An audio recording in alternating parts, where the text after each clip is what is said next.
형제들아, 너희가 스스로 지혜 있다 하면서 이 신비를 너희가 모르기를 내가 원하지 아니하노니, 이 신비는 이방인의 충만한 수가 들어오기까지 이스라엘의 털어는 우둔하게 된 것이라.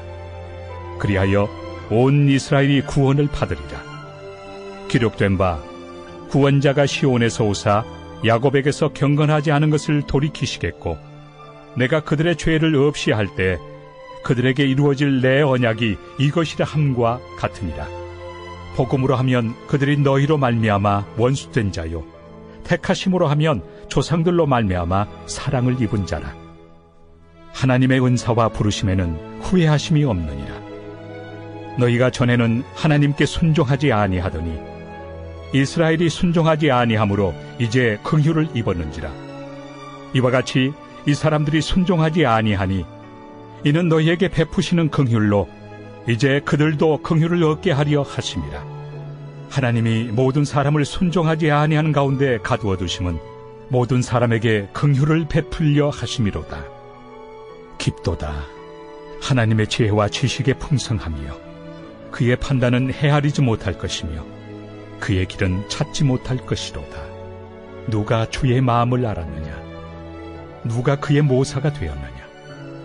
누가 주께 먼저 드려서 갚으심을 받겠느냐? 이는 만물이 주에게서 나오고 주로 말미암고 주에게로 돌아갑니다. 그에게 영광이 세세에 있을지어다. 아멘. 제가 오늘 말씀을 보면서 성경 안에는 내가 가졌던 의문에 대한 답이 다 있구나, 이런 생각을 했는데요. 여러분의 성경을 보면서 그리고 내 삶에 대해서 이런 질문을 안 해보셨나 한번 궁금해요. 제가 성경을 보면서 되게 큰 의문을 가졌던 게 뭐냐. 세상에는 하나님을 설명하는 굉장히 많은 종교 이론이 있습니다. 그런데 그 중에서 이신론이라는 이론이 있거든요. 이게 뭐냐면 그들은 하나님이 계시다고 인정을 해요. 하는데 하나님이 세상을 만든 다음에는 세상 돌아가는 일에 개입을 안 한다는 거예요. 그래서 만들어진 세상 안에서 일어나는 모든 일은 인간끼리 해결하는 거다, 이렇게 생각하는 게 이신론이에요. 그런데 기독교는 그런 종교가 아닙니다. 성경은 너무나 명백하게 하나님의 섭리를 말하는데, 이 섭리의 정확한 뜻이 뭐냐면 하나님이 모든 것에 개입해서 완벽히 통제하신다, 그 뜻이에요. 그러니까 세상에 일어나는 어떤 일도 하나님의 통제를 벗어나서 일어나는 일이 없어요. 그러니까 한번 택함 받은 사람의 구원이 좌절될 수 없는 이유가 뭐냐면 하나님의 완벽한 개입이 어떤 실수도 용납하지 않기 때문이에요. 그래서 하나님이 시작하신 일은 반드시 성취됩니다. 예를 들어서 에스더의 경우에 이 페르시아 제국의 2인자인 하만이 이스라엘 백성을 몰살하려는 시도를 합니다. 그런데 하나님은 하만의 악을 미리 아셨어요. 그러면 이 악을, 이 시도를 인간끼리 해결하게 놔두셨냐? 아닙니다. 적극 개입하시는데요. 하만의 악한 시도 전에 이미 에스더를 왕궁의 왕비로 심으셨고, 모르드게가 역적 모의를 막는 공을 세우게 하셨어요. 그리고 나중에 때가 됐을 때는 그 모든 것을 결합해서 하만의 계획을 무력화시키고 백성을 구원하십니다. 이렇게 하나님은 인간의 구속사에 적극 개입하는 분이고 절대로 실패하지 않는 분이에요. 그런데 이걸 알고 성경을 볼 때 너무 이해가 안 가는 게 뭐냐. 다윗의 경우를 한번 보세요. 다윗이 어느 날 왕궁에 있다가 밧세바의 목욕 장면을 봅니다. 그러자 음욕이 발동한 다윗이 그녀와 음란을 저질렀고 그 다음에 죄의 대가로 일어난 처참한 일들은 너무나 잘 아시는 일이에요. 그런데 이때 여기서 드는 의문이 뭐냐면 왜 하나님은 다윗이 죄를 짓는 일에는 개입하지 않으셨냐는 거예요. 에스더 때는 안 그러셨잖아요. 하나님은 졸지도 않고 주무시지도 않고 항상 다윗을 지켜보고 계셨고 다윗이 죄를 짓던 순간도 보고 계셨어요. 그리고 마음 먹었으면 그 죄를 막을 수 있었어요. 그런데 결국 그 죄가 실현되도록 놔뒀어요. 왜냐는 거죠. 그런데 이런 일이 우리 삶에도 일어납니다. 우리가 살다 보면 절대로 일어나면 안 되는 끔찍한 사고들이 너무 많이 일어나요. 그런데 그 사고가 일어날 때 믿음 좋은 사람일수록 드는 생각이 뭡니까? 하나님이 나를 다 지켜보고 있는데, 그리고 모든 나의 재난을 막을 힘이 있으신데 왜 내게 사고가 나도록 지켜보고 계셨는가? 뭘 하고 계셨는가? 그리고 내가 죄의 유혹을 받고 심각하게 흔들릴 때 하나님이 미리 경고하고 개입해서 죄 짓지 않도록 막아줄 수도 있을 것 같은데 왜 하나님은 내가 죄 가운데 빠져서 이 고통과 수치를 당할 때까지 내버려 두시는가? 이유가 뭘까? 이런 의문이 들 때가 많다는 거죠. 저만 그런가요? 여러분은 이런 의문을 가지신 적이 없습니까? 그런데 오늘 바울이 이 문제에 대해서 답을 주는 겁니다. 오늘 말씀에서 바울은 우리 모두가 알아야 될 구원 방법의 신비가 있다고 말해요. 그럼 그게 뭐냐? 하나님의 구원은 하나님이 우리 삶에 적극 개입해서 이루어지는 게 맞아요. 그게 하나님의 구원 방식이죠. 그런데 동시에 개입하지 않고 유기에서 이루어지는 구원도 있다라는 거예요. 여러분이 오늘 말씀을 보시면 도무지 알 수 없는 공식 하나가 나오는데 그게 뭐냐? 25절에 하나님은 이방인의 충만한 수가 구원에 들어오도록 작정하셨어요. 그리고 선택한 이스라엘은 다 구원하기로 작정하셨어요. 하나님은 구원을 작정하셨습니다. 그런데 그걸 이루는 방법이 뭡니까? 25절 말씀처럼 누군가는 하나님의 개입으로 구원받는데 누군가는 우두남 가운데 내버려두는 방식으로도 구원받는다는 거예요. 그리고 30절을 보면 하나님은 택자에게 긍휼함 입히기를 원하십니다. 그런데 그 방법이 뭔가? 불순종 가운데 내버려두는 거예요. 불순종 가운데 내버려두면 그가 긍휼을 입는다는 거예요. 이게 무슨 뜻인가? 그리고 32절을 보면 더 선명하게 말씀하시는데 하나님이 모든 사람을 순종하지 아니하는 가운데 내버려두는 방법으로 긍휼을 베푸신다는 거예요. 그러니까 오늘 말씀이 말하는 구원 방식의 신비가 뭐냐? 죄 짓지 못하도록 막아주시고 재앙에서 막아주심으로 구원하는 방식도 있는데 짓는 죄를 내버려 두시고 불순종하도록 내버려 두심으로 구원을 이루시는 신비한 방식도 있다라는 거예요. 여러분, 구속사의 방식은 하나가 아니에요. 무궁무진하고 창조적인 거예요. 그러면 도대체 이게 어떻게 가능하단 말인가? 여러분 한번 잘 들어보세요. 저는 이 보수와 진보의 문제에 대해서 고민을 자주 하는데 미리 밝히자면 저는 정치 성향이 보수인 사람이 아니고 신학적인 가치관이 보수인 사람이에요. 저는 이게 다르다고 생각하거든요. 어쨌든 간에 저처럼 보수적인 사람의 눈에서 보게 되는 진보의 장점과 단점이 뭐냐? 일단 진보는 늘 변화를 추구하고 더 나은 세상을 만들기 위해서라면 실험하고 모험하는 걸 두려워하지 않아요. 저는 이걸 굉장히 좋게 생각합니다. 그리고 실제로 그런 분들에 의해서 세상에 변화가 일어난다는 것을 굉장히 고맙게 생각하고 있어요. 그런데 이 진보 진영의 치명적인 문제가 뭐냐? 이분들은 세상에 영원하고 불변하는 가치가 있다는 걸 부정해요. 그래서 이전에 낡은 것을 해체하고 부정하는 건 다 좋은데 그러다가 변치 말아야 될 본질도 건드려버리는 거예요. 그래서 이 진보에 의해서 사회의 갈등과 혼란이 야기될 때가 종종 있습니다. 이렇게 진보는 변화라는 좋은 가치를 추구하다가 변하면 안 되는 것을 건드리는 실수를 늘 해요. 근데 이제 반면에 그런 보수의 장점과 단점이 뭐냐라고 하면 일단 보수는 세상에 변하지 않고 영원한 가치가 있다는 걸 확실히 믿는 집단이에요. 제가 이걸 믿어요. 그래서 이분들을 통해서 지켜야 될 가치들이 지켜지고 사회의 질서가 잡히는 건 정말 좋은 일이에요. 그런데 문제가 뭐냐? 이분들이 영원하고 본질적인 것을 지키는 것에 너무 몰두하다 보니까 변화되고 발전돼야 될 이 비본질에까지 변화를 막으면서 때로는 사회 변화와 발전의 발목을 잡는 이 답답한 세력이 될 때가 있더라는 거예요. 가령 예를 들어서 하나님의 영광을 노래하는 이 찬양은 이 세상이 없어지고 새하늘과 새 땅이 와도 없어지지 않아요.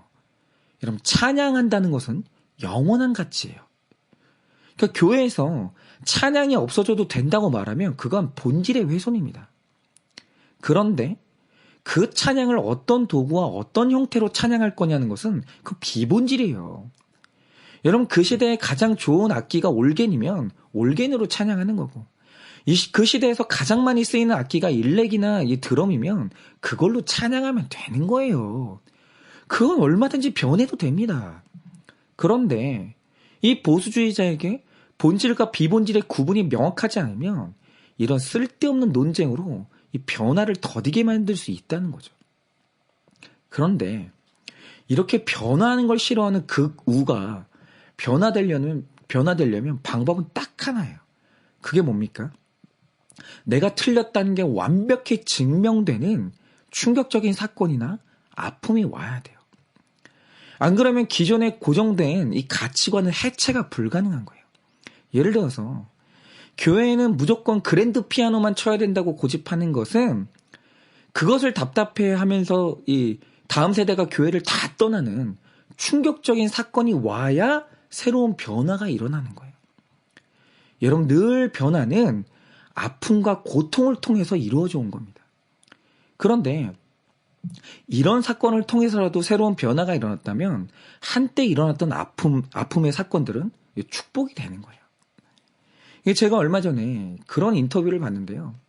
지금 우리나라에서 바둑을 가장 잘 두는 사람이 이세돌 9단이잖아요. 그런데 바둑으로 세계에서 가장 높은 곳에 올라간 사람이 만약 바둑을 떠나서 다른 직업을 갖는다고 하면 그게 가능하다고 생각하세요? 아니, 내가 바둑돌로 부와 명예를 이뤘는데 이걸 다 내려놓고 다른 세계의 문을 연다. 그게 가능할까요? 그런데 이세돌 9단이 지금 그렇게 했어요.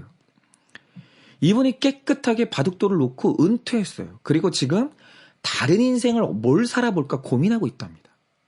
그런데 어떻게 이게 가능한 겁니까?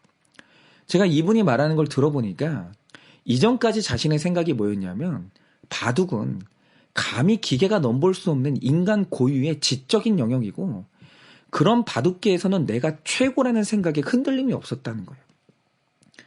만약에 이게 계속됐으면 아마 이세돌 9단은 죽는 날까지 바둑돌을 놓지 않았을 거예요.